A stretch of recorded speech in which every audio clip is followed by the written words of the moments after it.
Brian, we looked at Milan's win over Tottenham over 2 legs, 1-0 in the first leg, 0-0 in the second leg, and same blueprint again. Yeah, but they didn't have to deal with as much against Spurs.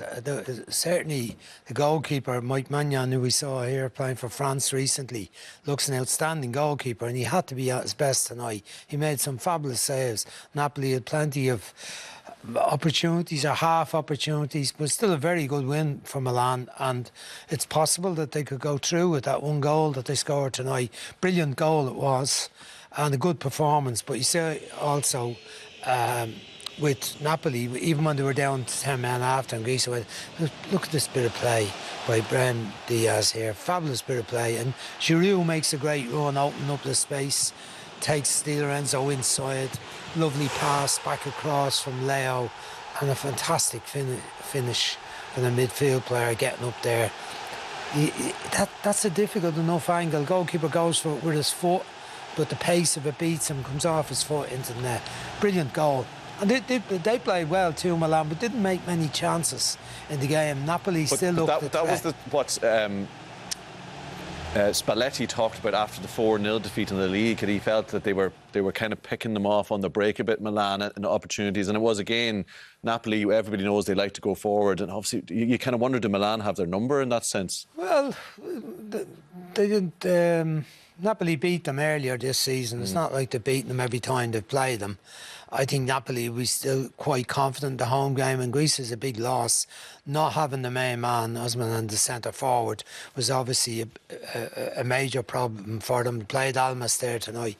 Brought on Raspadori, couldn't quite get the goal, but they still made enough chances that I think they'll be confident enough that they can turn it in the home game. But the availability of Osman is going to be major. That's huge for them, isn't it? Like they had 16 shots this evening. We're going to see their chances now. Maignan, we know all about him, as Brian says, Damien. But you have to think that if Osimhen was there, or even Simeone, who was also injured, they might have got on the score. Yeah, they created a lot of chances, and this is in the very opening minute of the game where they cut Milan open, and we thought it was going to be a good night for Napoli, but they created enough chances away from home that you'd think getting them back to Naples, atmosphere there, absolute cauldron. You'd expect them to create a wall of force that Milan will struggle to deal with. Now, they dealt with it tonight, and they've got a very, very good goalkeeper. This is a fantastic ball in. What a ball in that is. And Maignan moves his feet really, really well. And then this is the world-class save as it comes in. Not this one, sorry, the next one from Di Lorenzo as he comes in here, and he just pulls it back. And watch him get a hand up to this. That is incredible, because he's actually falling. He's squatting down to set himself, and the ball just gets hit at a pace, and he gets it over the bar. But look at this, no the chances. I know he didn't get a touch on that there, but again, they'll fancy their chances back in Naples, absolutely. Like Maignan, all I can say is, I mean, Hugo Lloris probably made a smart decision to retire from the French international team. I mean, he looks like he's going to be... Yeah. He looks a business. There's a few clubs around look like, including Spurs, that could do with a goalkeeper. Will Milan be able to hold on to him? If they keep going this competition, they might make enough money to be able to keep him. But he looks outstanding at the moment. You saw even last night with Bayern Munich. I don't think the second goalkeeper is good enough for Sommer, who they signed after Neuer had a skiing accident. He looks the part, but they can't just depend on the goalkeeper in the second game. They've defended reasonably well tonight with Tomori and Kerr in the middle of the defence, but they will be under severe pressure in the second game. They might need to pull out a bit more. So only saw brief glimpses of Leo there on the counter-attack. They'll need more from Leo, Diaz and Giroud in the second leg. Well, they won't have to face up to Zambo Anguissa, who will be suspended for that second leg, Brian. 2 yellow cards. First one, you wouldn't argue with, I'd say. Second one, though, maybe. No, the first one was... you just see it now when Kerr released the ball into another counter, isn't it? Midfield, and he takes the man out. It's kind of a cynical foul. Just stopping. Damien would call a half foul. Stopping. No, it wasn't. It definitely wasn't a half one. This one, when we saw the close-up of it, I thought he was stupid to go for the ball initially, but when I saw it the second time, I thought he actually got to the ball first. before the Milan player, if we get to see that replay, I thought he hooked the ball, and there.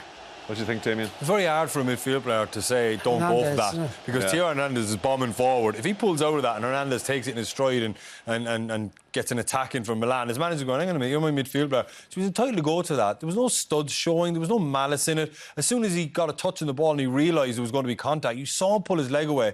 The referee was just very, very hasty. I think he should have just taken a couple of seconds, the referee, you know. As soon as the foul was made, he was straight to his top pocket. Couldn't wait to get the card out. It's a legitimate challenge, isn't it? It was a very legitimate challenge, and he got the ball, and there might have been a slight contact, but there was no malice, there was nothing in it. And as soon as he realised that there was going to be contact, and Guiza pulled his foot away, the referee should have just took a deep breath and just walked over to the situation and assessed it and just went, I'm going to have to send him off here. Does he deserve that? Probably not. Maybe a finger wag. I often hear your mate Dermot Gallagher saying, not every foul is a yellow card. Yeah. And I think that was very much the case there. Last word on this one then, on Napoli rather. That's 2 defeats in 3 games, and the one in the middle, the win over Lecce at the weekend, was by all accounts a poor performance, a crazy own goal, won it for them.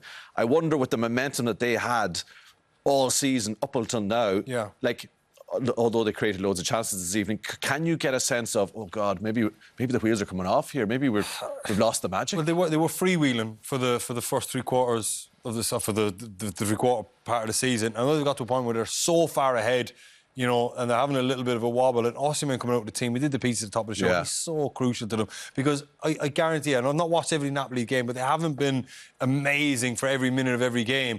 But he's dug them out of a lot of holes when they've been soaking up pressure. Nights like tonight, nights like next week, you know, where they're going to have to dig deep to get a result. You're at the real fine point now of football, and you need your best players on the pitch. I hope he's fit. If he's fit, I would expect Napoli to go through. Okay. But otherwise, I think AC Milan are dogged enough just to dig in and just make it a night. The goalkeeper just to get on top of them, and then they get a bit, you know, tense. Indeed. So,